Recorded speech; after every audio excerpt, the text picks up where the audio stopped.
अगर आपको लगता है कि ज्यादा एनालिसिस करने से लॉस रुक जाते हैं, तो शायद यही आपकी सबसे बड़ी ट्रेडिंग मिस्टेक है। सच ये है कि ज्यादातर ट्रेडर्स मार्केट से नहीं, अपनी ही सोच से हारते हैं। हर लूजिंग ट्रेड अचानक नहीं होता, वह कई छोटे छोटे मेंटल डिसीजंस का रिजल्ट होता है, जिन्हें हम नोटिस ही नहीं करते। लेकिन क्या होगा अगर आप उन हिडन पैटर्न्स को पहचानना सीख जाएं, जिनकी वजह से बार बार रॉन्ग एंट्री, अर्ली एग्जिट और इमोशनल ट्रेडिंग होती है। इस वीडियो में आप जानेंगे कि लूजिंग ट्रेड्स वास्तव में कहां से शुरू होते हैं, क्यों आपका माइंड बार बार वही गलतियां दोहराता है, और विनिंग ट्रेडर्स ऐसी कौन सी मेंटल शिफ्ट करते हैं जो उन्हें बाकी लोगों से अलग बनाती है। लेकिन सबसे पावरफुल लेसन इस वीडियो के आखिर में है, क्योंकि वहीं आपको पता चलेगा कि कैसे कुछ सिंपल मेंटल रूल्स आपकी पूरी ट्रेडिंग जर्नी को बदल सकते हैं और कई लॉसेस को ट्रेड लेने से पहले ही रोक सकते हैं। जैसे जैसे वीडियो आगे बढ़ेगा, आपको महसूस होगा कि प्रॉब्लम मार्केट में नहीं थी, प्रॉब्लम उस तरीके में थी जिससे आप मार्केट को देख रहे थे। इसलिए इस वीडियो को आखिर तक जरूर देखें, क्योंकि एक भी चैप्टर मिस किया तो सबसे महत्वपूर्ण कनेक्शन छूट सकता है। अगर आप चाहते हैं कि इस तरह की पावरफुल ट्रेडिंग साइकोलॉजी और माइंडसेट वीडियोस लगातार मिलती रहे, तो अभी वीडियो को लाइक करें। नीचे कमेंट करके बताइए कि आपकी सबसे बड़ी ट्रेडिंग मिस्टेक क्या रही है। इस वीडियो को अपने ट्रेडिंग फ्रेंड्स के साथ शेयर करें, और ऐसे ही लाइफ चेंजिंग कंटेंट के लिए हमारे चैनल को सब्सक्राइब करके बेल आइकॉन भी दबा दें। अब तैयार हो जाइए उस हिडन ट्रूथ को जानने के लिए जो लूजिंग ट्रेड्स को रोकने का तरीका बदल सकती है। Chapter 1, Why you keep taking losing trades without realizing it। सोचिए, अगर आपको पहले से पता चल जाए कि आपका अगला लूजिंग ट्रेड कब होने वाला है, तो क्या आप उसे रोक पाएंगे? ज्यादातर लोग तुरंत कहेंगे हाँ, लेकिन यही सबसे बड़ा भ्रम है, क्योंकि लूजिंग ट्रेड की शुरुआत उस समय नहीं होती जब आप बाय या सेल का बटन दबाते हैं। उसकी शुरुआत उससे कई मिनट, कई घंटे और कभी कभी कई दिनों पहले आपके माइंड के अंदर हो चुकी होती है। हर ट्रेडर अपने आप से एक कहानी कहता है, इस बार मार्केट जरूर ऊपर जाएगी, इतना गिर चुकी है, अब तो रिवर्स करेगी, अगर अभी एंट्री नहीं ली तो बड़ा मौका निकल जाएगा। धीरे धीरे ये बातें फैक्ट्स नहीं रहती, बल्कि बिलीफ्स बन जाती हैं, और जब बिलीफ रियलिटी से बड़ा हो जाता है, तब डिसीजन लॉजिक से नहीं, इमोशन से लिया जाता है। यही कारण है कि बहुत से ट्रेडर्स एक जैसी गलती बार बार दोहराते हैं। लॉस होने के बाद उन्हें सब कुछ साफ दिखाई देता है, लेकिन ट्रेड लेने से पहले वही चीजें दिखाई नहीं देती। ऐसा इसलिए नहीं कि उन्हें मार्केट की जानकारी कम है, बल्कि इसलिए क्योंकि उनका माइंड वही देखता है जो वह देखना चाहता है। इमेजिन कीजिए कि दो ट्रेडर्स एक ही चार्ट देख रहे हैं। दोनों के सामने बिल्कुल एक जैसी कैंडल्स हैं। एक ट्रेडर कहता है यह स्ट्रॉन्ग बाय है, दूसरा कहता है यह रिस्की सेटअप है, मैं वेट करूंगा। सवाल यह है कि चार्ट तो एक ही था, फिर दोनों का डिसीजन अलग क्यों था? जवाब है, चार्ट नहीं, माइंड अलग था। मार्केट कभी भी आपकी उम्मीदों के हिसाब से नहीं चलती। उसे आपकी फीलिंग्स, आपकी प्रॉब्लम्स या आपकी विशेस से कोई मतलब नहीं होता। लेकिन हमारा माइंड चाहता है कि मार्केट हमारी सोच को सही साबित करे, और जब ऐसा नहीं होता, तब हम रियलिटी को एक्सेप्ट करने के बजाय उसे इग्नोर करना शुरू कर देते हैं। यहीं से शुरू होती है इमोशनल ट्रेडिंग। पहले हम अपने रूल्स में थोड़ा बदलाव करते हैं, फिर स्टॉप लॉस थोड़ा दूर कर देते हैं, फिर सोचते हैं बस थोड़ा और होल्ड करता हूं, और देखते ही देखते एक छोटा लॉस बड़ा लॉस बन जाता है। ध्यान दीजिए, गलती सिर्फ ट्रेड में नहीं थी, गलती उस पहले डिसीजन में थी जहां आपने अपने इमोशन को एविडेंस से ऊपर रख दिया। यही वजह है कि एक्सपीरियंस ट्रेडर्स हर समय ट्रेड नहीं लेते। वे हर मूवमेंट पर एक्साइटेड नहीं होते। वे जानते हैं कि हर अपॉर्चुनिटी नहीं होती। कई बार सबसे प्रॉफिटेबल डिसीजन कोई ट्रेड न लेना होता है, लेकिन बिगिनर माइंड इसे समझ नहीं पाता। उसे लगता है कि अगर वह मार्केट में नहीं है तो वह कुछ मिस कर रहा है। यही फीलिंग उसे जल्दबाजी में एंट्री दिलाती है, और जल्दबाजी अक्सर महंगी साबित होती है। सच्चाई यह है कि मार्केट आपको फोर्स नहीं करती। कोई कैंडल आपको बाय या सेल करने के लिए मजबूर नहीं करती। डिसीजन हमेशा आपका होता है, इसलिए रिस्पॉन्सिबिलिटी भी आपकी होती है। जब आप इस बात को पूरी तरह एक्सेप्ट कर लेते हैं, तभी आपका ग्रोथ शुरू होता है, क्योंकि उसी पल आप दूसरों को दोष देना बंद कर देते हैं और अपने डिसीजंस को ऑब्जर्व करना शुरू करते हैं। याद रखिए, विनिंग ट्रेडर्स की सबसे बड़ी ताकत प्रिडिक्शन नहीं होती। उनकी सबसे बड़ी ताकत अवेयरनेस होती है। वे अपने माइंड को देखते हैं, अपने इमोशंस को पहचानते हैं और तभी एक्शन लेते हैं। और यहीं से एक नया सवाल पैदा होता है, अगर असली दुश्मन मार्केट नहीं बल्कि हमारा अपना माइंड है, तो आखिर वह कौन सी मेंटल ट्रैप है जो छोटी सी गलती को बार बार बड़े लॉस में बदल देती है? Chapter 2, the hidden mindset that turns small mistakes into big losses. एक छोटा सा लॉस आखिर इतना बड़ा कैसे बन जाता है? ज्यादातर लोग सोचते हैं कि इसकी वजह मार्केट की वॉलेटिलिटी, न्यूज या बैड लक होती है, लेकिन असली कारण कुछ और है। बड़ा लॉस अक्सर एक गलत ट्रेड से नहीं बल्कि उस ट्रेड के बाद लिए गए गलत डिसीजंस की एक पूरी चेन से बनता है। इमेजिन कीजिए, आपने पूरी कॉन्फिडेंस के साथ एक एंट्री ली। शुरुआत में ट्रेड थोड़ा प्रॉफिट में गया, लेकिन फिर अचानक रिवर्स हो गया। अब आपके सामने दो रास्ते हैं। पहला, अपने रूल के अनुसार छोटा लॉस एक्सेप्ट करना। दूसरा, खुद से कहना, थोड़ा और वेट करता हूं, मार्केट वापस आ जाएगी। यहीं पर ज्यादातर ट्रेडर्स हार जाते हैं। क्यों? क्योंकि हमारा माइंड लॉस को एक्सेप्ट करना पसंद नहीं करता। उसे लगता है कि लॉस मान लेना फेलियर मान लेने जैसा है, इसलिए वह रियलिटी को नहीं, होप को पकड़ लेता है। धीरे धीरे होप स्ट्रैटेजी बन जाती है।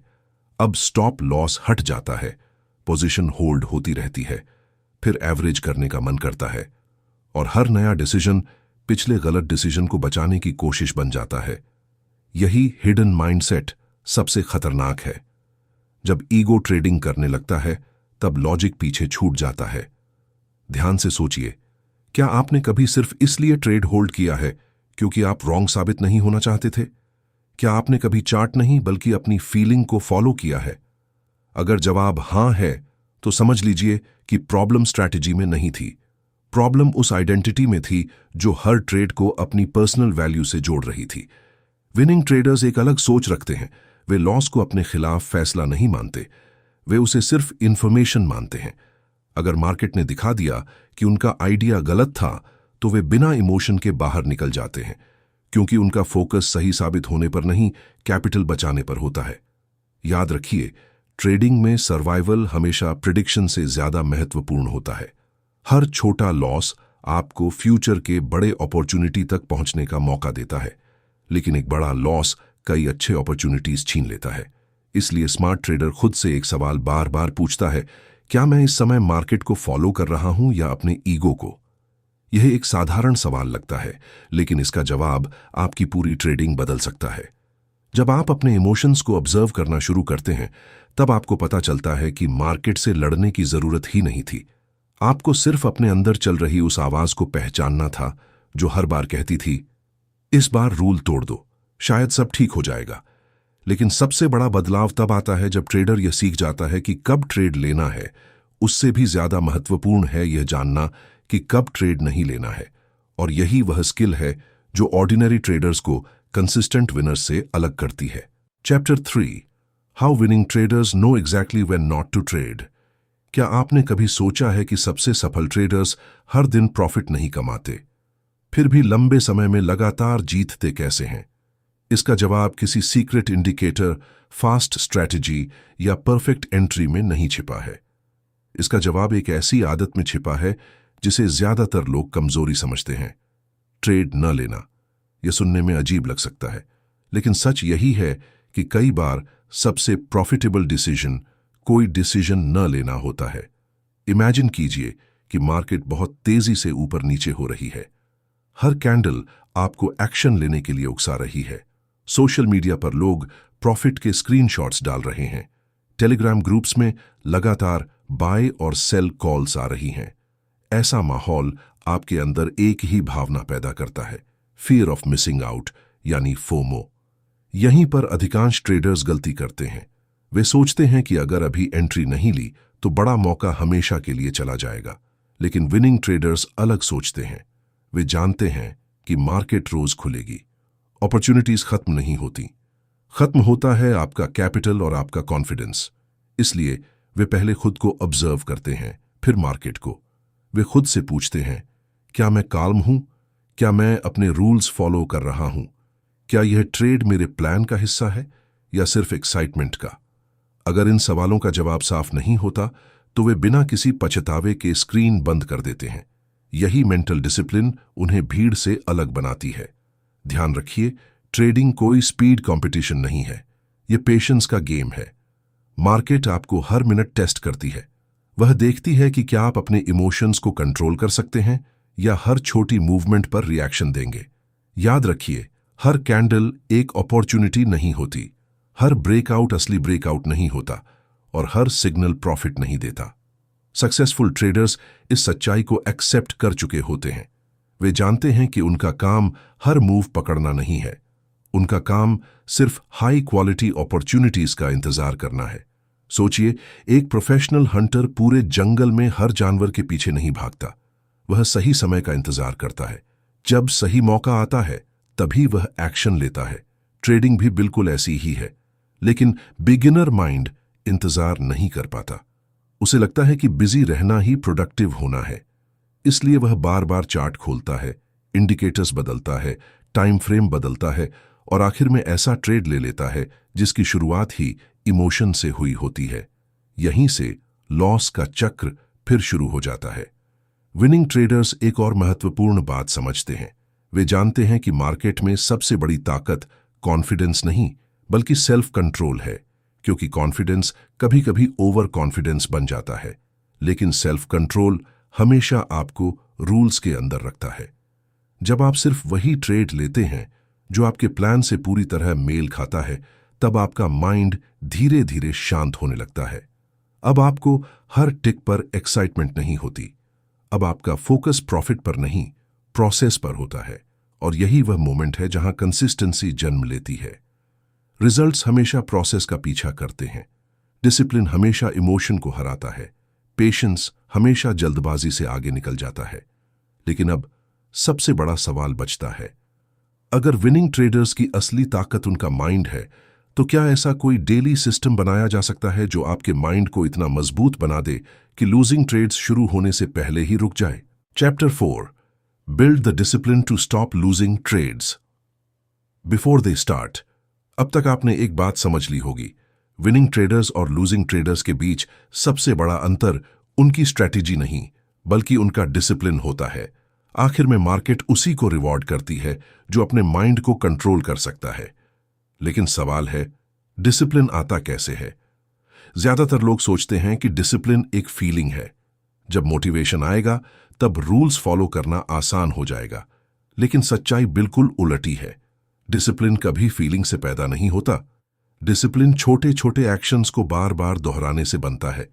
इमेजिन कीजिए कि हर सुबह ट्रेड शुरू करने से पहले आप सिर्फ 2 मिनट अपने आप से 3 सवाल पूछते हैं। क्या मेरा माइंड शांत है? क्या यह ट्रेड मेरे प्लान के अनुसार है? अगर यह ट्रेड लॉस में गया तो क्या मैं उसे बिना इमोशन के एक्सेप्ट कर पाऊंगा? अगर इन 3 सवालों में से किसी एक का जवाब भी नो है, तो शायद उस दिन ट्रेड न लेना ही सबसे अच्छा डिसीजन है। यही आदत धीरे धीरे आपके माइंड को बदलना शुरू करती है। अब आपका फोकस मनी कमाने पर नहीं, सही डिसीजंस लेने पर होता है। और यही बदलाव सबसे महत्वपूर्ण है। बहुत से ट्रेडर्स हर दिन प्रॉफिट का टारगेट बनाते हैं, लेकिन प्रोफेशनल ट्रेडर्स अक्सर एक अलग टारगेट रखते हैं। आज मैं अपने रूल्स नहीं तोड़ूंगा। सुनने में यह बहुत साधारण लगता है, लेकिन लंबे समय में यही साधारण आदत असाधारण रिजल्ट्स देती है। याद रखिए, मार्केट आपके पेशेंस की परीक्षा लेती है। कई दिन ऐसे आएंगे जब कोई साफ सेटअप नहीं मिलेगा। ऐसे समय में सबसे बड़ी जीत प्रॉफिट कमाना नहीं बल्कि गलत ट्रेड से बच जाना होती है। एक और पावरफुल हैबिट अपनाइए। हर ट्रेडिंग डे के बाद सिर्फ यह मत देखिए कि आपने कितना प्रॉफिट या लॉस किया, यह भी लिखिए कि आपने कौन सा रूल फॉलो किया और कौन सा रूल तोड़ा। धीरे धीरे आपको एक पैटर्न दिखाई देगा। आप पाएंगे कि बड़े लॉस मार्केट ने नहीं दिए थे, वे तब हुए थे जब आपने अपने ही रूल्स को इग्नोर किया था। यहीं से रियल ग्रोथ शुरू होती है। जब आप अपने डिसीजंस की रिस्पॉन्सिबिलिटी लेते हैं, तब आप विक्टिम बनना छोड़ देते हैं। अब आप मार्केट को दोष नहीं देते, न्यूज को दोष नहीं देते, लक को दोष नहीं देते। अब आप हर ट्रेड से एक लेसन निकालते हैं। यही माइंडसेट आपको लगातार बेहतर बनाता है। ट्रेडिंग में परफेक्ट होना जरूरी नहीं है। कोई भी ट्रेडर हर ट्रेड नहीं जीत सकता, लेकिन हर ट्रेडर अपने प्रोसेस को बेहतर बना सकता है। और जब प्रोसेस बेहतर होता है तब रिजल्ट्स धीरे धीरे अपने आप बदलने लगते हैं। इसलिए अगली बार जब आप चार्ट खोलें तो प्रॉफिट के बारे में सबसे पहले मत सोचिए, अपने माइंड के बारे में सोचिए। खुद से पूछिए, क्या मैं इस ट्रेड को डिसिप्लिन के साथ ले रहा हूं या इमोशन के साथ? यही एक सवाल कई ऐसे लॉस रोक सकता है जो अभी हुए भी नहीं हैं। आखिर में हमेशा एक बात याद रखिए, विनिंग ट्रेडर्स मार्केट को हराने की कोशिश नहीं करते, वे हर दिन अपने पुराने वर्जन को हराने की कोशिश करते हैं। जिस दिन आपका माइंड आपके इमोशन से ज्यादा मजबूत हो जाएगा, उसी दिन से आपकी ट्रेडिंग बदलनी शुरू हो जाएगी। और शायद यही इस पूरे सफर का सबसे बड़ा लेसन है। लूजिंग ट्रेड्स को रोकने का सबसे शक्तिशाली तरीका बेहतर स्ट्रैटेजी ढूंढना नहीं, बल्कि बेहतर डिसीजन मेकर बनना है। क्योंकि मार्केट हमेशा बदलती रहेगी, लेकिन अगर आपका माइंड स्थिर हो गया तो आपके डिसीजंस भी स्थिर हो जाएंगे। और जब डिसीजंस स्थिर होते हैं तभी कंसिस्टेंट रिजल्ट्स जन्म लेते हैं।